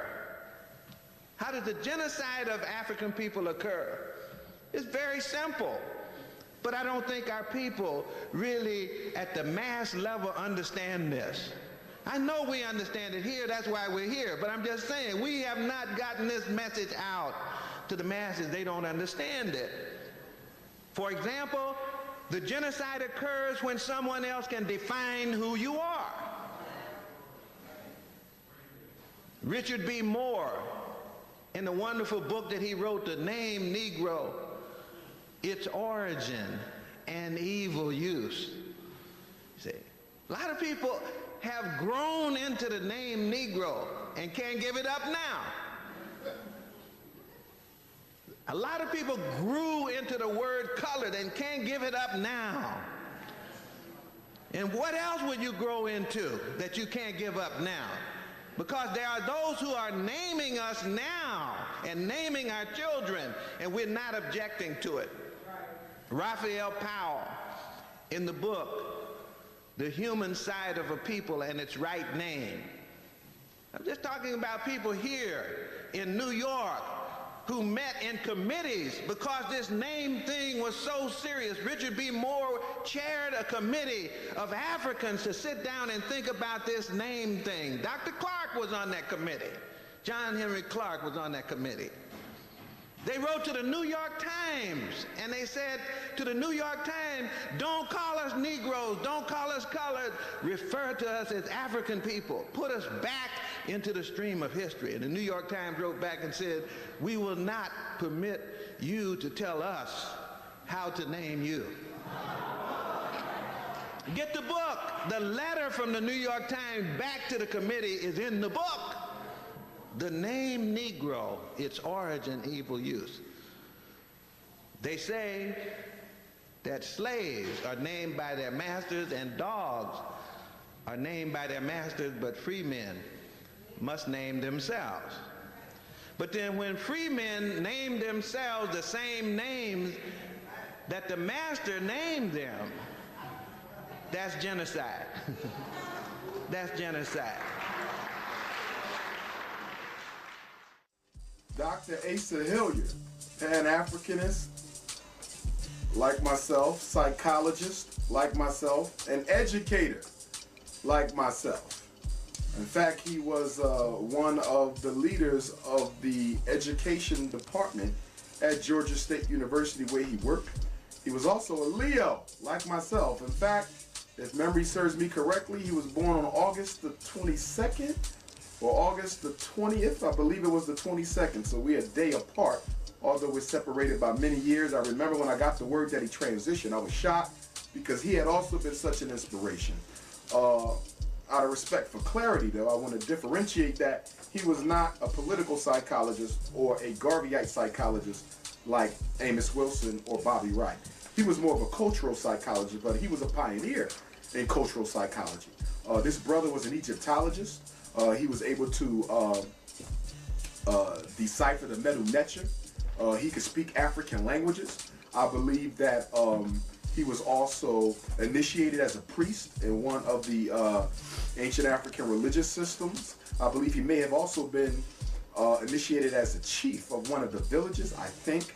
Okay, but this was one of the first brothers who showed us that the arrangement of the pyramids, where they were built on land in the Nile Valley, mirrored the cosmos, that the pyramids were actually in the shape of the constellations of the stars. He was one of the first Egyptologists to point that out. So he was a psychologist, an Egyptologist, and an educator. Again, he wasn't political, he was cultural, but the work that he contributed was so significant to our consciousness raising. Okay, so whereas Bobby Wright and Amos Wilson sought to take us from where we are to where we need to be, Dr. Asa Hilliard took us from where we were thinking and the level of thought and increased it to a more qualitative and higher level of consciousness and a level of thought. You know, his work was simply key. the clip that you just heard, he's talking about the need to name ourselves. This is key, because in the 21st century, you still got African babies being born with European names. African babies being born with Asian names. African babies being born with East Indian names. We still are not naming our children African names even now when we know better. We are so in love with European culture that we are still naming our children European names. He's talking about our need to define our reality and not to give that power over to someone else. That is so very important. Never let anybody define you. Never let anybody tell you how your name's supposed to be spelled. Never let anybody tell you what's in your own best interest. Europeans have a bad habit of giving African people advice. How can you give me advice to help me prepare to overcome your control of my people? Who loves the people that much to give them advice that they can use to help them overthrow their oppression? Okay? We gotta get rid of the Negro. Okay? In consciousness and in fact. We gotta get rid of the colored. In consciousness and in fact. We gotta get rid of black people. In consciousness and in fact, we have to go back to being African. Now, a lot of people say, well, wait a minute, brother Umar, you a Garveyite. Mr. Garvey named his organization the Universal Negro Improvement Association and African Communities League. So if you're saying we got to get rid of the Negro, why did Mr. Garvey name the organization Negro Improvement? First of all, the UNIA was a democratic organization. Unlike many black organizations which are dictatorships, the UNIA was a democracy. Okay, and in the UNIA, votes are taken for everything that is done. Mr. Garvey was not a dictator. He was humble enough to accept the greater wisdom of the group over his own. And it was the collective who decided that the word Negro should be used. And the reason they used it was because if they called it the Universal African Improvement Association, they wouldn't have had but 2 members in there. Because in 1920, African people did not identify as African. They identified as Negro, so they met them where they were. Just like Ishaka Musa Barashango met them where they were and brought them to where they need to be. And that's why the full name of the organization is Universal Negro Improvement Association and African Communities League. It is a 7-letter acronym, not a 4-letter acronym. Mr. Garvey wanted to name the organization a Universal African Improvement Association, but the membership saw in the wisdom, looking at the state of consciousness of black people, that if you call them Africans, you won't get no members. The same thing is true today. The same thing is true today. If the average Negro in America see a sign for an African organization, they will walk right by it. They're looking for the word black. The word black is an adjective. The word Negro is an adjective. The word colored is an adjective. So the fact that we now identify as black and no longer identify as Negro, to many people, denotes progress. That's no progress. It's no progress at all, because Negro is an adjective, black is an adjective. They both come from European languages and they mean the same thing. It describes a color. It does not describe a people. So we have to get back to being African, okay? But we have to meet the people where they are and then raise them on up to where they need to be. Dr. Asa Hilliard, last time I saw him speak, was at Temple University a couple years ago. There was it may have been an ASCAP conference, Association for the Study of Classical African Civilizations. Shout out to that organization, and I heard the brother lecture. It was the last time I saw him before he transitioned. I wasn't able to make it to his transition ceremony, but the Leo, the fellow educator, the fellow Pan-Africanist, and fellow psychologist, I wish him well in the realm of the ancestors, and I need to be sure to pour some libation for him, because I noticed of all my ancestors I've been pouring libation for, he hadn't been included in that. So this is a very powerful project for me, because it's bringing to consciousness from memory a lot of my heroes and sheroes who I need to pour libation for. Long live Dr. Asa Hilliard, and we bless him. Wow. You can take niggas out of the country, but you can't take the country out of niggas. Niggas are lovers, are lovers, are lovers. Niggas love to hear Malcolm rap, but they didn't love Malcolm. Niggas love everything but themselves. But I'm a lover too.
When are we going to start building for ourselves? We got children dying all around. People confused. We so busy laughing at them on Jerry Springer.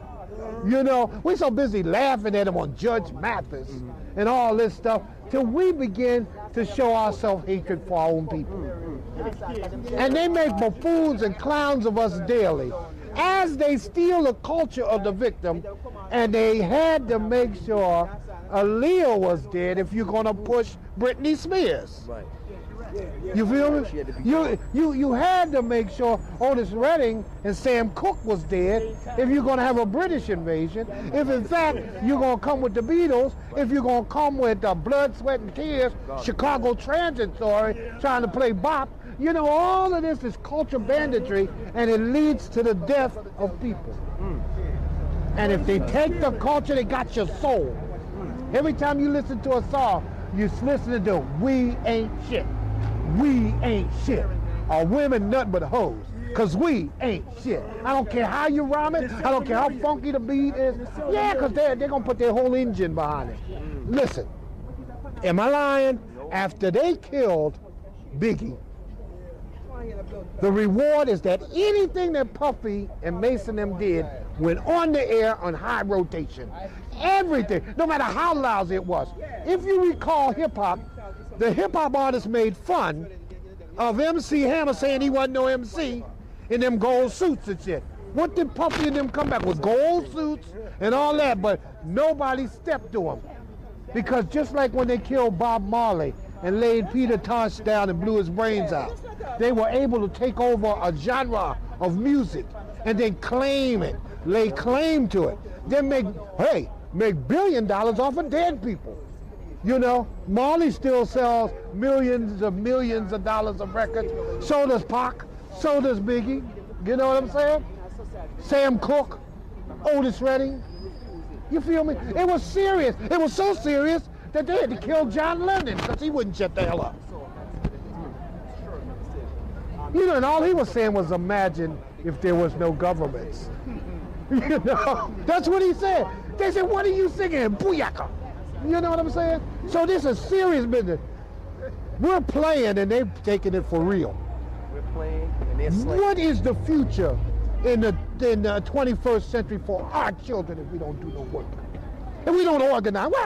We ought to go down in history as the biggest punks this race has ever seen. War correspondent Del Jones, I had the opportunity to speak with him in Virginia at the Happily Natural Day that's put on by Brother Manifest, who's a member of the Garvey movement down in Virginia. Shout out to him. I'll be speaking there again this year. And Del Jones presented, I presented after him. That's the first time he remembered meeting me, but I actually met him for the first time at Howard University Black Consciousness Conference in 1994. He was there, Sister Soldier, Dr. Ben, a whole list of folk was there. So that was the first time I met him. He autographed my book. Then, of course, again at Happily Natural Day, I'm always visiting his bookstore that's now being manned by his brother, Deke Jones.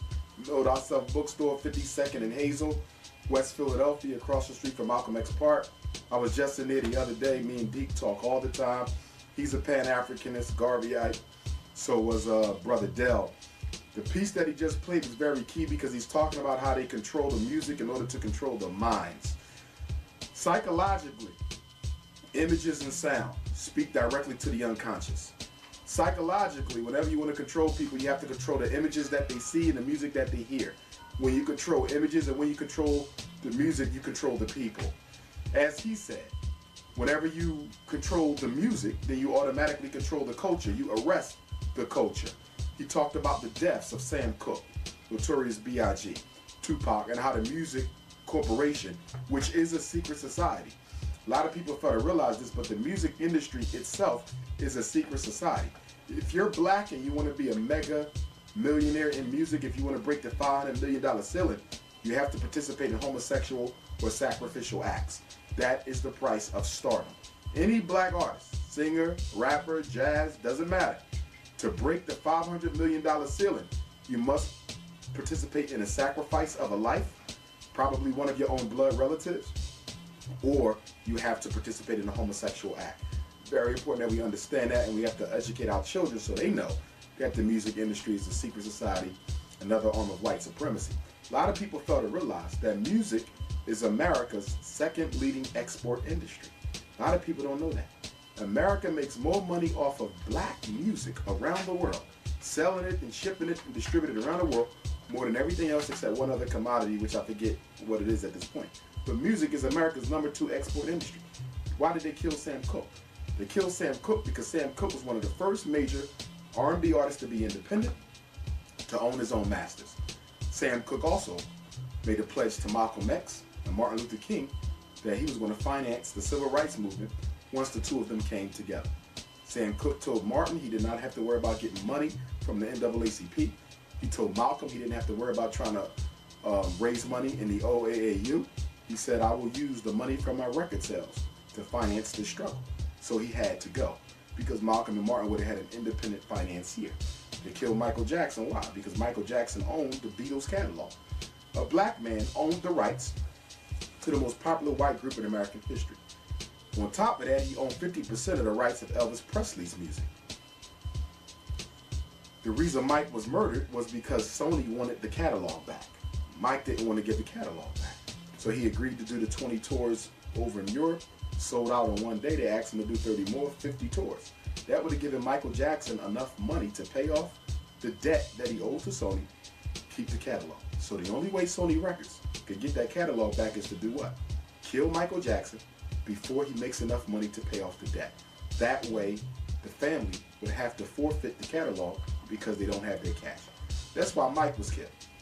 Okay? Tupac was politicizing the gangs in LA. He was the most high-selling rapper in world history. He's in the Guinness books. He happened to have a Black Panther background. He was a revolutionary, and he was politicizing the gangs through his Thug Life project.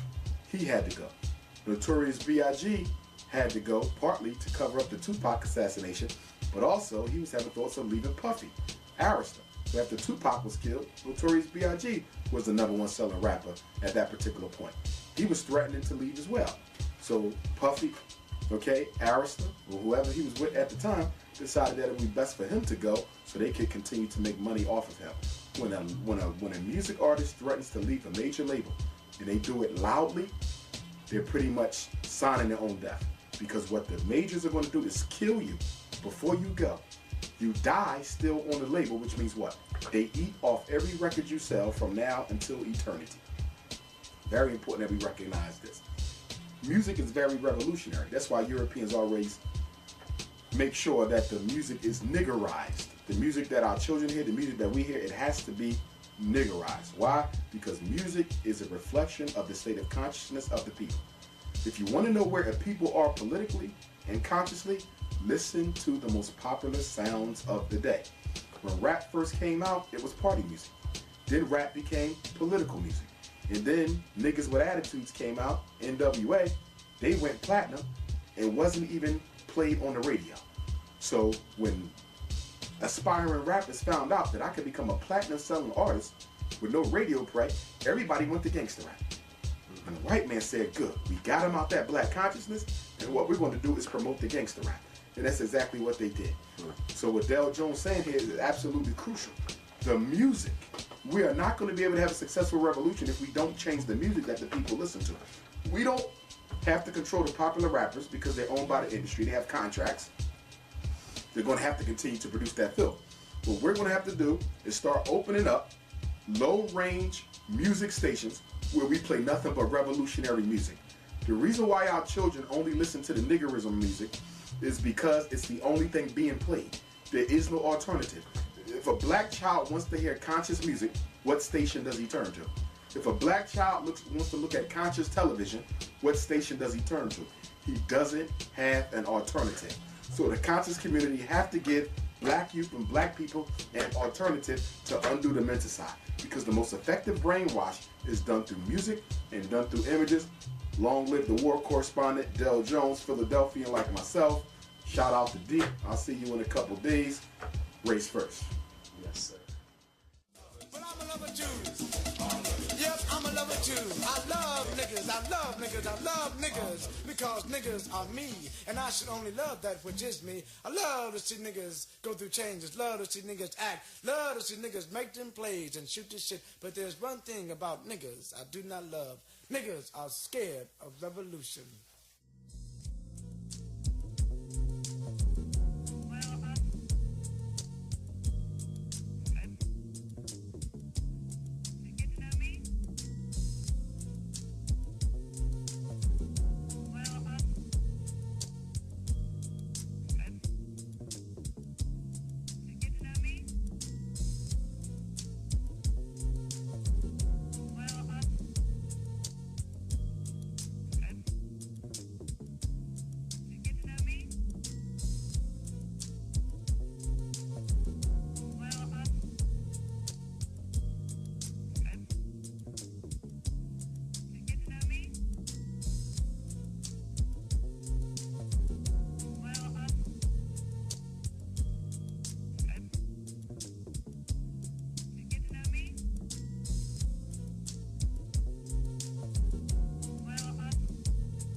Europeans have done marvelous things in science, but they have been arrogant enough to assume that they did these things because they were superior, or they did these things completely out of the blue. If you check it out, you find that when you go to the background of science, you find how much has been lied about.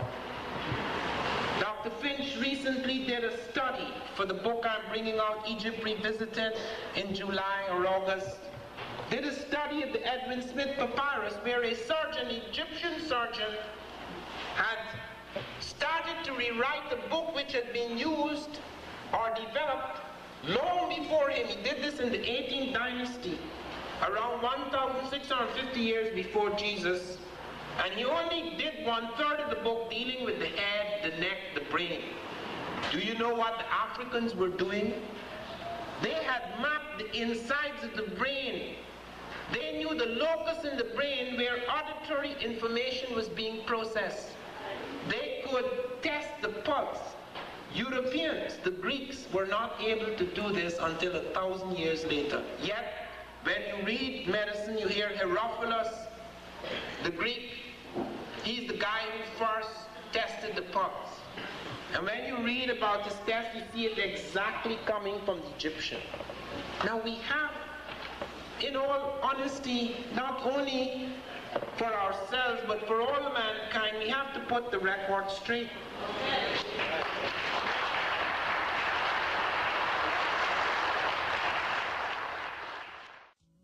Dr. Ivan Van Sertima is one of my favorite scholars. I think he's the most meticulous scholar out there. Of course, probably aside from Dr. Yusuf Ben Yakinen, out of the most recent wave of black scholars. He worked very closely with Sheikh Anta Diop, and he learned a lot of good things from Sheikh Anta Diop, who's probably probably the greatest archaeologist in world history, not just black or African, the greatest, period. One of the greatest historians, one of the greatest cultural anthropologists. Dr. Ivan Van Sertima's research is meticulous. He is very, very meticulous about dates, times, and places.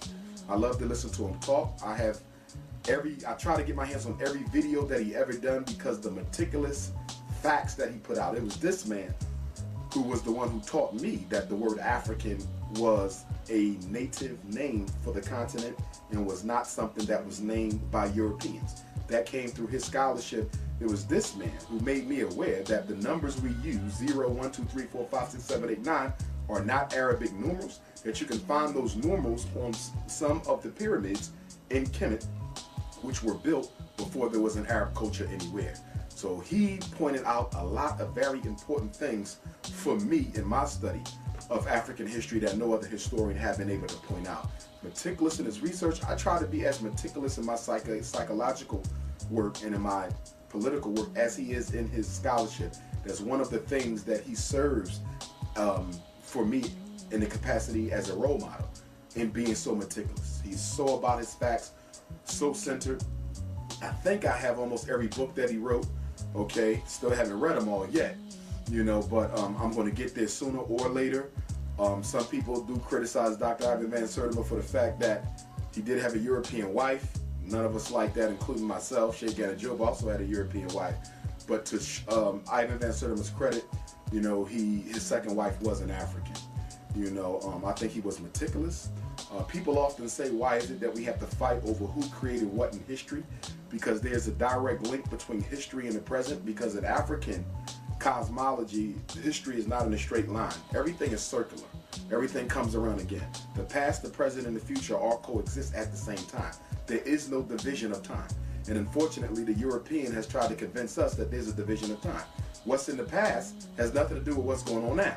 And what's in the future is not related to what's going on now. They want us to think that. Why? So we don't prepare now for what's going to happen tomorrow. Also, so we don't study the past to see how we came to be in the situation in which we are in. Okay, Dr. Ivan Van Sertima and others used to say that whoever controls the past controls the future. That's very, very key. Dr. Amos Wilson always talks about how a degree of your self-respect and self-esteem is directly related to your understanding of your racial psychohistory. So Dr. Ivan Van Sertima, for me, was one of those great African historians, and may he rest in peace. He passed away about 2 years ago now. Okay, who really made me aware of the connection between the past, the present, and the future, and how it all ties in into the global African revolution.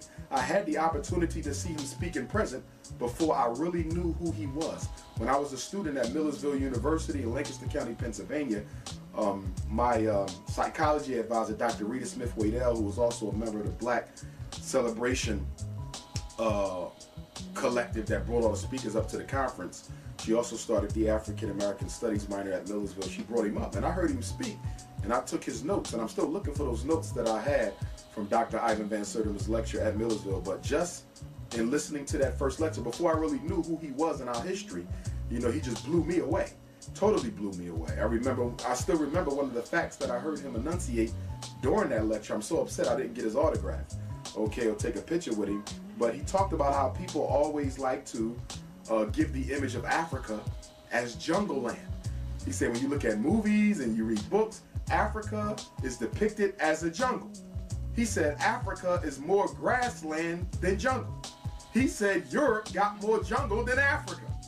And when I heard him say that, it just totally shifted my whole consciousness. I had never heard anybody say anything like that. So I mean, this man, meticulous. His books, you know, I think should be standard reading material for any real African-centered, public, private, parochial, okay, or charter school, okay?